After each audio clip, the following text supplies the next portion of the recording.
ఉరవకొండ పట్టణ కేంద్రంలో హరిజనుల్ని అభివృద్ధి పథంలోకి అన్ని రకాలుగా చైతన్యపరచాలన్న ఉద్దేశంతో 1933 సంవత్సరంలో ఒక హరిజనోద్ధరణ కమిటీని ఏర్పాటు చేయడం జరిగింది. మరి ఆ తర్వాత 1941లో గట్టు వెంకటరమణప్ప అనే ఒక మహనీయుడు, ఒక సామాజిక గొప్ప వ్యక్తి, అన్ని ఆలోచనలతోనే ఆ రోజుల్లోనే ఆయన తనకు సంబంధించినటువంటి 533 ఏలోని 1 ఎకరా 65 సెంట్ల భూమిని, తన సొంత స్థిరాస్తిని ఈ హరిజనోద్ధరణ కోసం దానం చేయడం జరిగింది. మరి ఆ దానం చేసినటువంటి ఈ స్థలంలో హరిజన హాస్టల్ని, శ్రీ గాంధీ హరిజన హాస్టల్ పేరుతో హాస్టల్ నెలకొల్పితే ఈ హాస్టల్లో చదువుకొని వందలాది మంది ప్రభుత్వ ఉద్యోగులు పొందడము, విద్యావంతులు కావడము, అన్ని రకాల అభివృద్ధి చైతన్యవంతులుగా ముందుకు పోవడం కూడా జరిగింది. మరి ఆ తర్వాత ఈ హరిజన హాస్టల్ని కొంతమంది విద్యార్థులు స్టడీ సెంటర్గాను, లేకుంటే ప్రజా ప్రయోజనాలు అభివృద్ధి పథంలో ముందుకు తీసుకుపోవడానికి వాళ్ళు కూడా కొంత కృషి చేశారు. మరి ఇదంతా జరిగే ఈ మంచి శుభ పరిణామంలో ఈ భూమిని 1992లో ఇదే ప్రాంతానికి సంబంధించినటువంటి కొంతమంది వ్యక్తులు పక్క సర్వే నంబర్లో అంటే 533 ఏలో వాళ్ళ భూమి ఉంటే, మరి బిలో ఉన్నటువంటి భూమిని 92లో అక్రమంగా రిజిస్ట్రేషన్ చేయించుకున్నారు. మరి వాళ్ళు భూశెట్టి గోవిందప్ప శెట్టి మరియు దండా నారాయణ స్వామి, ఈ పెద్ద మనుషులు ఈ ప్రాంతానికి చెందినవారైనా ఇది హరిజనులకు సంబంధించిన ఆస్తి అని వాళ్ళకి తెలిసినా వాళ్ళ అక్రమంగా, అన్యాయంగా, దౌర్జన్యంగా, ఒక దురుద్దేశంతో, దుర్బుద్ధితో ఈ పెద్ద మనుషులు అక్రమ రిజిస్ట్రేషన్ చేయించుకోవడం జరిగింది.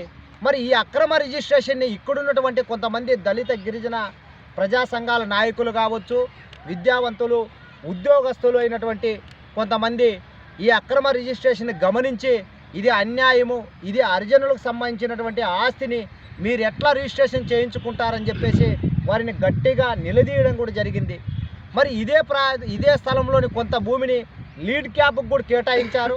మరి ఆ లీడ్ క్యాప్లు కూడా అది వేలాడికి పోయే సందర్భంలో కొంతమంది ఒకరికి 3 సెంట్లు ఇచ్చి, మరి వాళ్ళ పేరు మీద వాళ్ళు కొంత డబ్బు ఖర్చు పెడితే వేలానికి పోకోకుండా ఒకరికి 3, ఒకరికి 4 సెంట్లు తీసేసుకున్న తర్వాత 23 సెంట్లని వేలానికి పోకోకుండా ఆపుకొని మరి హరిజనులకే ఇది లీడ్ క్యాప్ ఆస్తి కూడా దక్కాలని చెప్పేసి ఆ రోజు పోరాటాలు చేయడం జరిగింది. మరి పోరాటాలు చేస్తే మరి దళితుల్లోనే కొంతమంది దళితేతరులు అనొచ్చు, అంటే ఈ దళితుల పేరుతో, ఈ దళితుల ముసుగులో అన్ని రకాల రాజకీయ లబ్ధి పొందే కొంతమంది నాయకులు కూడా 23 సెంట్లని కొంతమందికి అక్రమంగా అమ్ముకొని డబ్బులు పోగు చేసుకోవడం కూడా చాలా దుర్మార్గం అని చెప్పి భావిస్తున్నాం. మరి ఇటువంటి దళిత నాయకుల పేరు చెప్పుకొని రాజకీయ పార్టీలో చలామణి అయ్యే వాళ్ళు ఈ హరిజనులకు సంబంధించిన ఆస్తిని అమ్ముకుంటే మరి రేపు నా పొద్దు ఈ దళితులకు, హరిజనులకు మేము ఏం సమాధానం చెప్పుకోవాల్సి వస్తుందో అనే ఇంకిత జ్ఞానం లేకోకుండా ప్రవర్తించడం కూడా చాలా సిగ్గుచేటు. ఇదంతా వాళ్ళ విజ్ఞతకే వదిలేస్తాం. మరి ఒక పక్క బోశెట్టి గోవిందప్ప శెట్టి, మరి దండా నారాయణ స్వామి, వీళ్ళిద్దరి మధ్య జరిగినటువంటి అక్రమ రిజిస్ట్రేషన్ వెంటనే రద్దు చేయాలి. మరి వాళ్ళ మీద కేసు కూడా నమోదు చేయాలని చెప్పేసి కూడా ఇప్పటికే ఈ ప్రాంతంలోని హరిజన శ్రీ గాంధీ హరిజన హాస్టల్ను కాపాడే క్రమంలో అన్ని కులాలకు సంబంధించినటువంటి, అంటే అన్ని వివిధ కుల ప్రజా సంఘాలంతా కూడా ఈరోజు ఈ కార్యక్రమాన్ని ఏర్పాటు చేశారు. మరి ఈ కార్యక్రమంలో మేము చెప్పేది ప్రధానంగా ఏంటంటే, ఈ భూశెట్టి గోవిందప్ప శెట్టి మళ్ళీ దండా నారాయణ స్వామి పైన వెంటనే SC/ST అట్రాసిటీ కేసు నమోదు చేయాలి. మళ్ళీ తిరిగి వాళ్ళ అక్రమంగా రిజిస్ట్రేషన్ చేసుకున్నాడు కాబట్టి ఆ రిజిస్టర్ గారు కూడా ఆ రిజిస్ట్రేషన్ వెంటనే రద్దు చేయాలని చెప్పేసి మళ్ళీ తెలియజేస్తూ, మరి హాస్టల్లో కూడా తిరిగి ఈ హాస్టల్ ఏదైతే 533B అనేది ఉందో అది పూర్తిగా 1 ఎకరా 65 సెంట్లు వెంటనే ఆన్లైన్లో శ్రీ గాంధీ హరిజన హాస్టల్ పేరు మీద నమోదు చేయాలి. మరి ఇదే విషయాన్ని కూడా మేము దాదాపు 3-4 సంవత్సరాల నుంచి ఇది అన్యక్రాంతమవుతుంది, భూ కబ్జాదారులు చేతులు లేకపోతుంది, మరి ఇది హరిజన హాస్టల్ పేరు మీద ఆన్లైన్లోకి ఎక్కించాలని చెప్పేసి ఈ ప్రాంతానికి, ఈ మండల కేంద్రానికి, చుట్టుపక్కల గ్రామాలకు, నియోజకవర్గంలోని చాలామంది నాయకులు జిల్లా కలెక్టర్ గారి దృష్టికి, జాయింట్ కలెక్టర్ గారి దృష్టికి, RDO దృష్టికి, MRO దృష్టికి పలు దఫాలుగా తీసుకుపోయినా వాళ్ళు కూడా కొంత నిర్లక్ష్యాన్ని కనబరుస్తున్నారు. మళ్ళీ చిన్న చిన్న సాకులు చెప్తున్నారు. అంటే 23 సెంట్లు కోర్టులో ఉంటే మళ్ళీ 23 సెంట్లు కోర్టులో ఉంది కదా, మళ్ళీ ఈ 1 ఎకరా 65 సెంట్లు కూడా ఎక్కించలేమనే రీతిలో వాళ్ళ రాజకీయ ఒత్తిళ్లకు తలొగ్గుతున్నారు. లేకుంటే వాళ్ళు ఈ ఆక్రమణదారులకు వంతు పాడే విధంగా ఉన్నారో అర్థం కాలేదు. కానీ ఇప్పటి వరకు కూడా శ్రీ గాంధీ అర్జున హాస్టల్ పేరు మీద ఎందుకు వీళ్ళు ఆన్లైన్లో ఎక్కించుకోలేకపోతున్నారని చెప్పేసి వాళ్ళను కూడా రెవెన్యూ అధికారులు మేము గట్టిగా ప్రశ్నించడం జరుగుతుంది. మరి ఇట్లా చెప్పుకుంటూ పోతే ఏది ఏమైనప్పటికీ ఉరవకొండ పట్టణ నడిబొడ్డున ఉన్నటువంటి శ్రీ గాంధీ అర్జున హాస్టల్ స్థలాన్ని 1 సెంటు 1 సూది మొనంత ఎవరు ఆక్రమించుకున్నా చూస్తూ ఊరుకునే ప్రసక్తే లేదు.